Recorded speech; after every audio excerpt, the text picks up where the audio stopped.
நாகர்கோவில் அருகே கல்லூரி வகுப்பறையில் மயங்கி விழுந்து மாணவர் உயிரிழப்பு.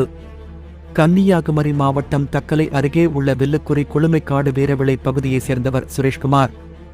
இவருக்கு மனைவி மற்றும் 2 மகன்கள் உள்ளனர். இதில் மூத்த மகன் சுஜன் வயது 18. இவர் நாகர்கோவில் அருகே உள்ள ஒரு பாலிடெக்னிக் கல்லூரியில் 1ஆம் ஆண்டு படித்து வந்தார். நேற்று இவர் வழக்கம் போல் கல்லூரிக்கு சென்றார்.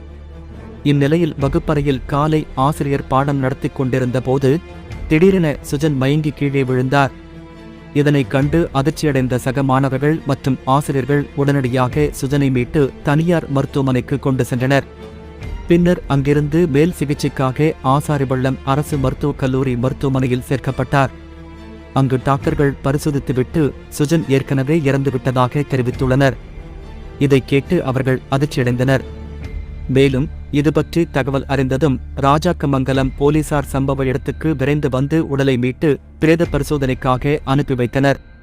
கல்லூரிக்கு சென்ற மாணவன் வகுப்பறையில் திடீரென மயங்கி விழுந்து இறந்த சம்பவம் சக மாணவர்கள் மற்றும் அவரது உறவினர்களிடையே சோகத்தை ஏற்படுத்தியது.